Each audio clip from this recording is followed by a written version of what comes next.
back everyone for some more Ace Attorney Dual Destinies, and we're getting right into things here, which last time around we finished Case 3, which was Turnabout Academy, but we're going to be starting and diving right into Case number 4 here, which is titled The Cosmic Turnabout. But before we continue doing so, hopefully you guys have an awesome day today, hopefully you guys doing well. So without further ado, let's begin The Cosmic Turnabout. But yeah, we're going straight into this. I know that last episode was just yesterday, but like these three cases in particular, these last three cases in Dual Destinies kind of tie in one another. The courtroom bombing incident. A terrible attack launched by the will of a madman. That incident perfectly symbolized the state of the legal world in this dark age of the law. Mr. Wright brought it to a resolution of sorts.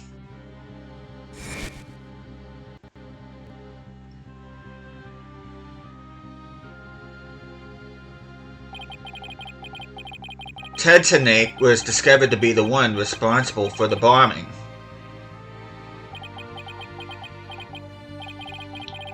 If only it were that simple. Somehow I can't help but think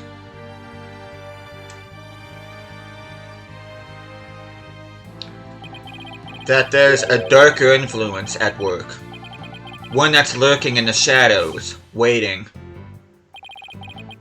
That's why I want to review the trial that was taking place when the bombing occurred. After all, I've got more than a few personal stakes in it. And with that, begins Episode 4, The Cosmic Turnabout. This isn't all that long of a case either. And you probably noticed from me loading this file, we are going to be jumping into day 1 of the trial.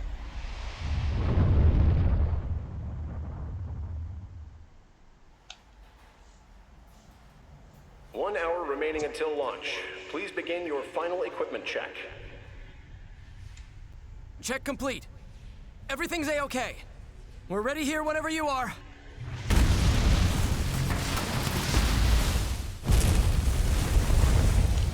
Come in at 2. Come in. Do you copy?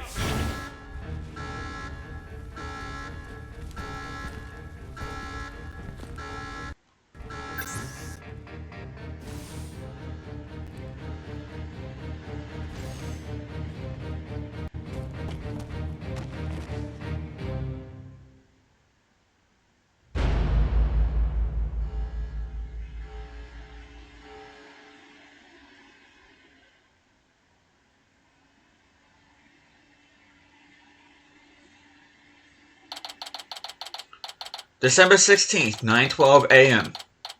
District Court. Defendant Lobby Number 5. Excuse me. Time for another trial to begin. But this one is different. Sorry to bother you, but... Are you alright, Apollo? Ah, was I making a scary face just now? Oh, hi, Juniper. Yes, I'm fine. I was just doing my cords of still exercises. Now I'm all ready to go. Yes, knowing you, I'm sure you'll be just fine. Oh, I brought you a present from my garden. Is this a lotus root? That's right. My grandma says lotus root is good for your eyes. She even says that if you look through the holes, it can help you see into the future. It's for good luck. Maybe later you can cook it and... Thanks for this. I'm gonna have some right now. Oh my. Kinda tough, though. You can't eat it raw, but... Thank you for the enthusiastic try. Oops. If she didn't think me weird before, she will now. I gotta calm down. Apollo, I'm sorry I'm late. Hi, Athena. Junie, I didn't know you were coming today.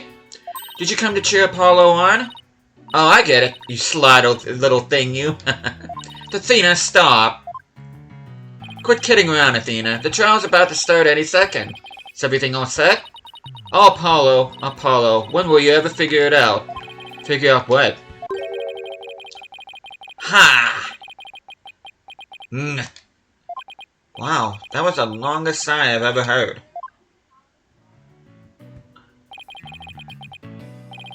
This is it. It's all over for me. They're gonna find me guilty. This is our client, one Mr. Solomon Starbuck. He's a very famous astronaut who happens to be an acquaintance of mine. You wouldn't know it right now, but he's usually a very upbeat and driven person. The scene of the crime this time happened to be the Cosmos Space Center. Back in high school, my best friend and I were there almost a little too much. But that's where we met Mr. Starbuck. We'd ask about space travel and he'd launch into story after story with so much passion. Back in those days, the man was 100% my hero. You sure you're okay with being my lawyer, Apollo? Of course I'm sure. I know you, Mr. Starbuck. I know you're not the type to commit murder. Thanks, but... There's that long sigh of his. I was supposed to be in space right about now.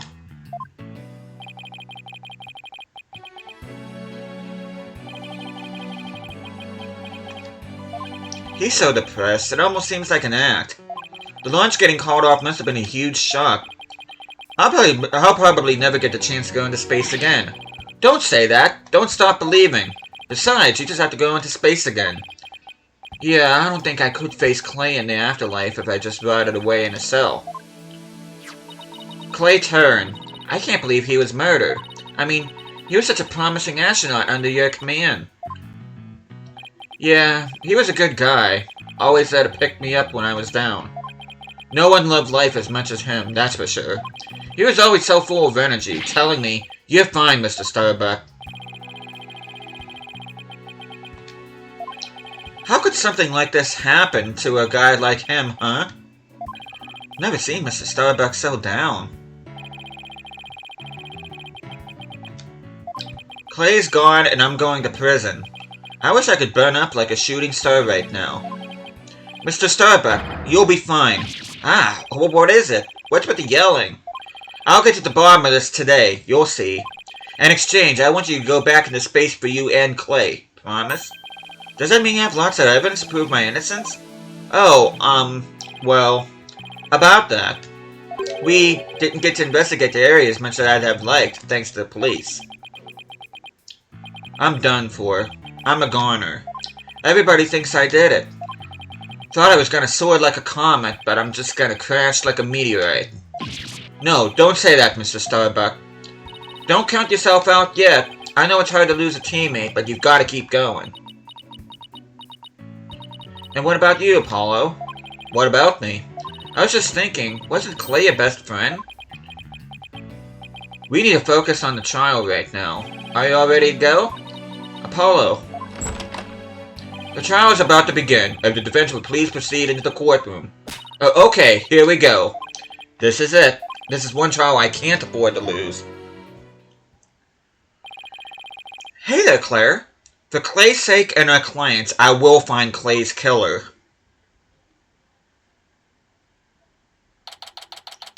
December 16th, 9:55 a.m. District Court. Courtroom number 4. Day 1. Court is now in session. All rise. Court is now in session for the trial of Solomon Starbuck. The defense is ready, Your Honor. Excuse me, Mr. Justice. Yes, Your Honor. What happened to your eye? I'm fine. The defense is ready, Your Honor. Are you sure? I'm fine, Your Honor. Defense is ready. I'm sorry, Your Honor. He's been like this since yesterday. He keeps insisting it's just his style. I suppose it's something he doesn't want to discuss. Maybe he's entering a touchy age. Very well. And the prosecution? Yeah, there's something not right with Apollo, is there? Prosecution appears to be ready as well. Silence.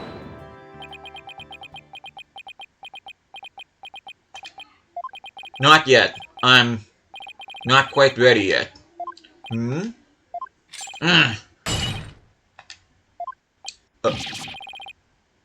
What is going on? These two are not acting like themselves. The prosecution is now ready. Well, didn't take him long this time. What type of black quill? No, now then, I shall give the opening statement. Silence. I'll do it. You will? Well, what an unexpected surprise. This time I can't leave it to anyone else. I see. Something is off with the two of you today. You both seem different somehow.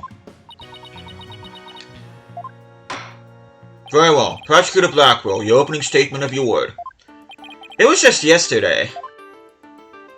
The crimes in question occurred at the Cosmos Space Center. Oh, that famous federal research facility all things related to astrology, right? Astronomy. It's astronomy. Anyway, a rocket was set to launch from there, but at 9:28 a.m., before they could even move the rocket to the launch site,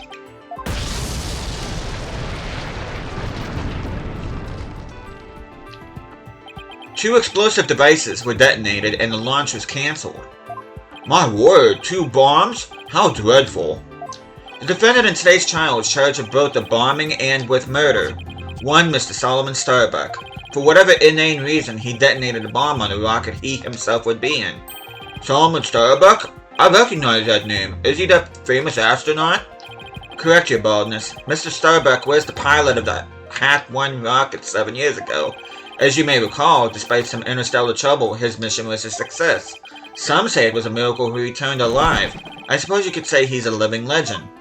Oh, I remember now. He's become something of an international celebrity, right?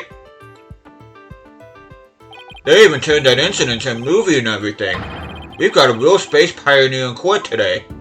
Humph. But even heroes tumble from their lofty heights. Returning to the subject at hand. Ah, yes, the victim was one Mr. Clay Tarrant, a subordinate of the defendant. Indeed, a loyal disciple brutally stabbed to death by his mentor. Stabbed to death, you say? You mean his death wasn't a result of the bombing? Correct. Despite his lofty dreams, the victim was seen as an interloper by the defendant. And so he was sent not into space, but to the universe which we mortals cannot see. Clay. I think I've heard enough. The case seems pretty clear-cut at this point. However, there is one thing I'm curious about. That metal box next to the witness stand. What purpose does it serve exactly? Since you asked so nicely, it's your coffin. Have mercy on me! Wow. I jest. It's evidence. Due to its immense size, we've little choice but to lay it where it rests now. We shall get to the contents of the box in due time. Feel like I just lost 50 years off my life. Does he even have 50 years left? In a monologue, Athena. In a monologue. Enough jabbering. Bobby Fulbright's the name, and justice we trust. Ah, Detective Fulbright. Very well then. Please explain the details of this incident to the court if you would. On it. First, take a look at this pamphlet from the Cosmos Space Center. In it, you'll find a diagram outlining the overall layout of the Space Center. Ah, here we are. For a more detailed look at what's on the left side of this building, take a look at this cross-section that we, the police, have created.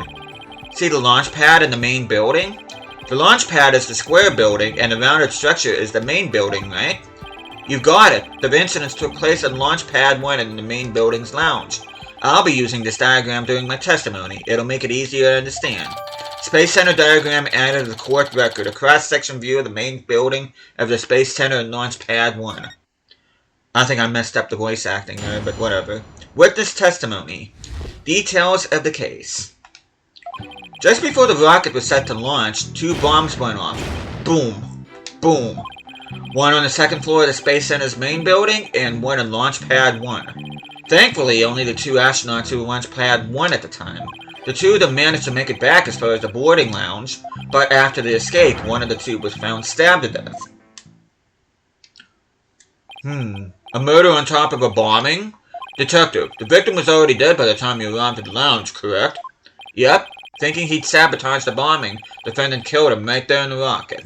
Just look at this tragic photo. Oh my, is that a knife in the victim's chest? Yes, Your Honor, it's the knife that cruelly ended this young man's dreams. We couldn't get any prints off it, though, because the defendant was in a spacesuit. Utility knife added to the court record. The victim's blood was found on its blade, but no fingerprints could be lifted. By the way, Detective Fulbright, why are the victim's helmet and right glove absent in this photograph? We had to remove them to identify him, Your Honor. I personally removed his glove during the investigation. We had to get his fingerprints to confirm his identity, after all. Yes, it would be very difficult to identify him without a face or fingerprints. Now there's just one more thing I'd like to inquire about. What is this round thing next to the victim in this photo? Something so important to the victim he took it with him as he escaped the launch pad. A capsule that apparently contains asteroid samples. While obviously valuable for research purposes, it has no relation to this case. I see. So, we know that the bomb in the main building was on the second floor. But where was the bomb that was in the launch pad 1 located? That one was on the rocket itself. It was situated around the central part of the rocket. Apparently the area around the launch pad's elevator was a sea of flames. I would like to submit this diagram report into the record. Bombing report added to the court record. The explosion sparked a fire on the second floor of the main building and the middle level of the launch pad near the elevator. The trial's just started and we're already in a bind. You get used to it. Besides, that's what cross-examination is for, right? And with that, we're going to go ahead and save.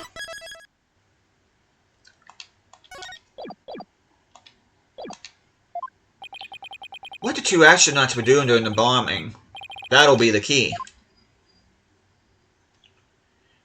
Cross-examination. Details of the case. Okay, just before the rocket was set to launch, 2 bombs went off. Boom, boom. Hold it! How powerful were the explosions? Well, the one in the main building wasn't strong enough to bring the place down, but the room it went off in was burned black. Thankfully, nobody was hurt. Due in large part, of course, to me stepping up to lead the evacuation.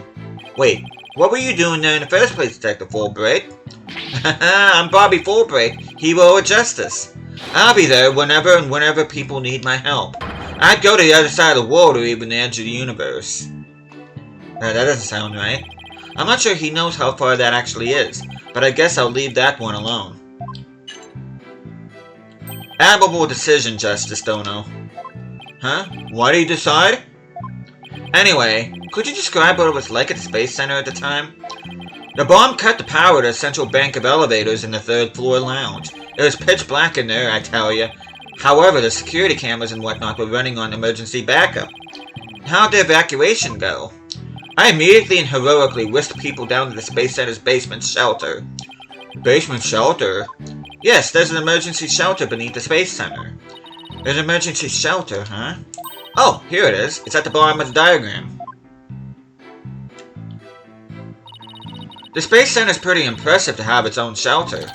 Evacuation report added to the court record. The bombs went off despite tight security. Police officers and riot police who had been standing by gave the evacuation instructions. The power outage and evacuation seem unrelated to the murder at this point. Guess I'll leave that aside for now. So there were 2 explosions in total, correct? Yup, that's right. One on the 2nd floor of the Space Center's main building and one on the launch pad 1. Hold it! Let me get this straight. Mr. Starbuck rigged the rocket he was going to board with explosives? Huh? What are you talking about? If the defendant really did plant the bomb on his own rocket, he'd get caught in the explosion as well. Oh, I haven't thought of that. Fine, a simpleton for a simpleton. Fulbright, the motive. Understood. The defendant actually had astrophobia. Astrophobia? What's that? A fear of space, naturally. Just the thought of space can cause the afflicted to freeze up. And so, in his terror, the defendant found a way to stop the launch at the last minute. That's absurd. Unfortunately for you, we have evidence. Take a look at these. What are they? These anti-anxiety tablets were found among the defendant's possessions. Apparently, he was taking them in secret to quell his fears. There were a multitude of problems with the rocket Mr. Starbuck rode 7 years ago. Rumor has it threatened to crash a number of times as well. That was, of course, very traumatic for Mr. Starbuck. Protection! But that doesn't mean he'd go so far as to blow up his own ship. Silence! The defendant couldn't bear to mar his good name now, could he? No, not after the media had branded him Soul Starbuck, Space Pioneer Extraordinaire. Given these conditions, the defendant could hardly run away like some base mutt. What, so that's why you think he resorted to the bombing? Naturally, he constructed this act of sabotage in an attempt to blow up the Space Center, which would effectively abort the launch, but spare his reputation. Now I'm sure you understand why we have to bring justice down on this atrocious criminal. Thankfully, only the 2 astronauts were in Launch Pad 1 at the time. Hold it! Are you sure it was only the 2 of them? It was just before the spaceship was set to launch, so of course it was only those 2. Well, there could have been somebody else inside that rocket. Silence! The notion of a third party in Launch Pad 1 is utterly absurd. Just to enter the area from the lounge, one must pass through a door guarded by a fingerprint recognition device, and allow me to state up the front that there are precious few with the clearance to do so. A fingerprint recognition device? It sounds as futuristic and complex as a Space Center. Actually, it's not as amazing as you'd think, Your Honor. Take a look at this photo. This is the door in the lounge with the fingerprint lock. Only personnel whose fingerprints are registered can pass through. I see. That is very different from what I had in mind. And is there a record of the number of people who passed through the door yesterday? Yes, there were only 3. The defendant, the victim, and the director of the Space Center, Gary Cosmos. Then doesn't that mean it's possible that the director is the one who did it? Not a chance. He was in the main building when the bombs exploded at 9:28, doing his job directing the launch. Besides having an alibi, he has no motive for committing these senseless acts. He has a point. I guess the director can't be considered a suspect then. Launch Pad 1 door lock added the 4th record, a biometric door lock operated by fingerprint recognition. Only the defendant, the victim, and the Space Center director had access. The 2 of them managed to make it back as far as the boarding lounge. Hold it! So, while it would appear that the pair barely escaped with their lives, in actuality, one of them had already been murdered inside the rocket. That's the angle the prosecution wants to push, correct? You got it. In fact, that's what I've been trying to say this whole time. If the victim had been alive, he would have for sure tried to stop the bombing. Is there any chance Mr. Terran could have been killed before he boarded the rocket? They were both alive and well at boarding time and embarked under their own power. Their hearts full of hopes and dreams of space. And then both their hopes and dreams would dash. If I may continue my explanation, after the evacuation order was given, the defendant made his escape, carrying the victim to make it look like a rescue. But after the escape, one of the 2 was found stabbed to death. Hold it! And who was the first to find the victim? Actually, there were 2 of them. The Space Center director, Yuri Cosmos, and Detective Candace Arm. One of them was a detective? Yep, Detective Arm specializes in bombings, you see. She and the director were ordering the evacuation following the explosions. They were also worried about the astronauts, so they hurried over to the boarding lounge. That's when they discovered the victim along with the defendant. 2 witnesses, huh? And one of them is a detective. I doubt either one would have anything to say that would help me. I think this pretty much covers the details of the case. Only the victim and the defendant were on the launch pad when the former was killed. If this is the truth, then only Mr. Starbuck could have carried out this crime. What little I could get out of him only hurt my case. Justice don't know. Foolish is the warrior who rushes headlong into battle. Preparation is an essential element of battle, so I advise you to take a gander at this. What is it? Footage from a security camera. As the 2 astronauts emerged from the bowels of the Launch Pad 1 corridor, the boarding lounge security camera captured their desperate escape. Now, I would direct your attention to what the defendant is shouldering, which you can see is none other than the lifeless body of the victim. What?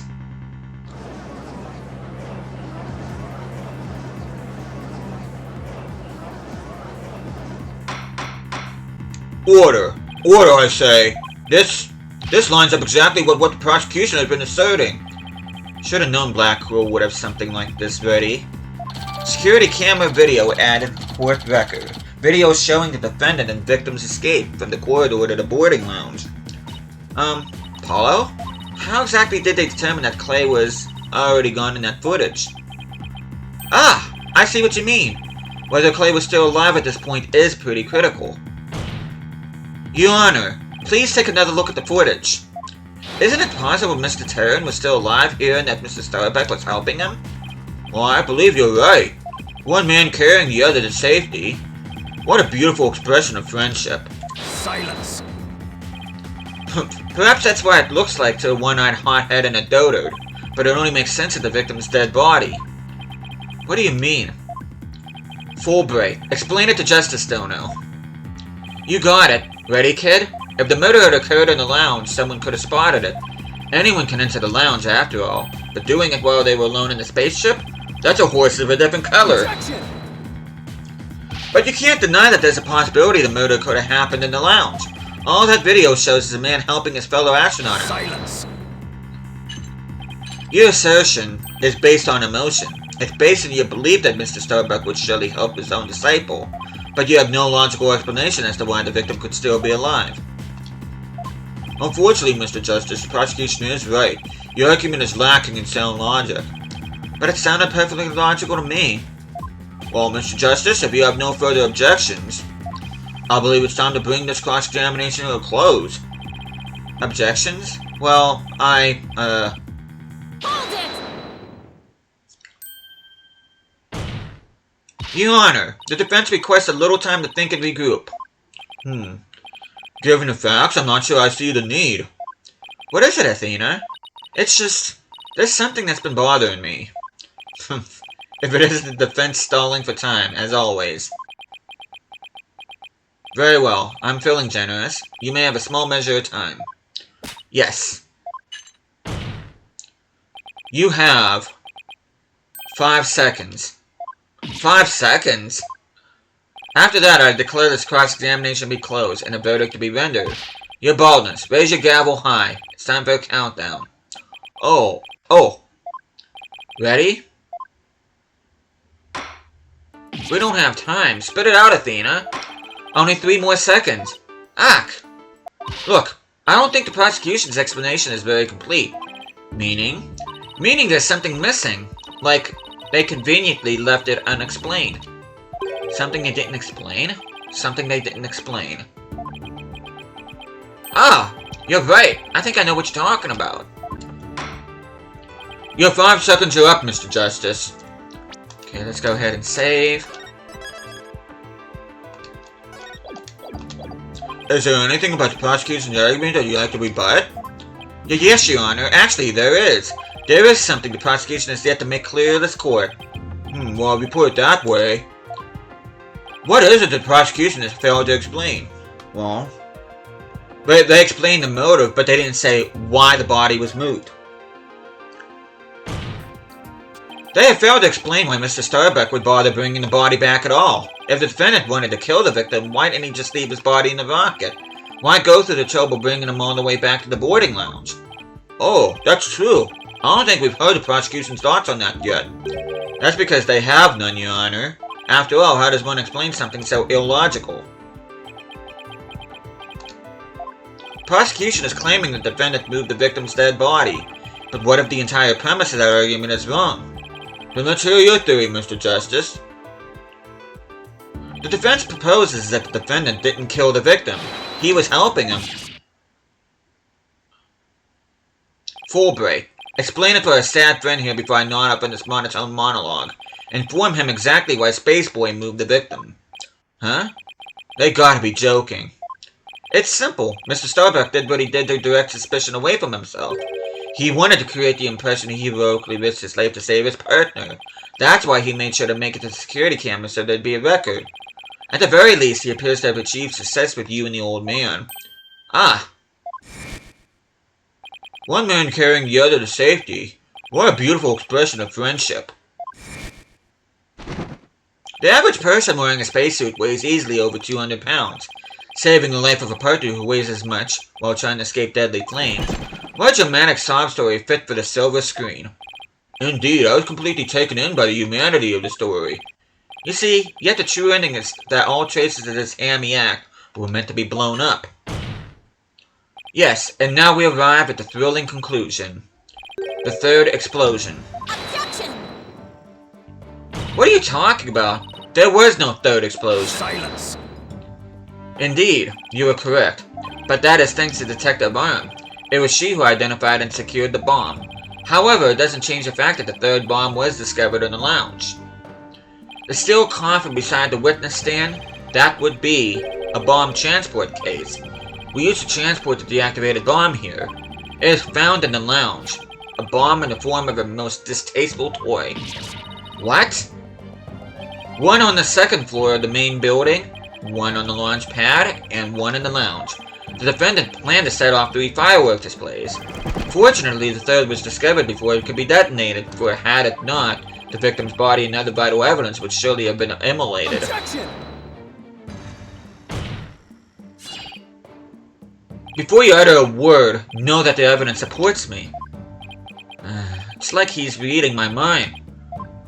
As they're still undergoing forensic investigation, I do not have evidence on hand. However, know that particular item, a peculiar item, was found in one of Mr. Starbuck's pockets. Specifically, a bomb detonation switch. He found what? I suspect the defendant had no time to destroy such damning evidence when the Space Center Director and Detective Arm stumbled across the murder. So he thought to hide it in his pocket. Feeble-brained that he is. No, Mr. Starbuck would never do anything like that.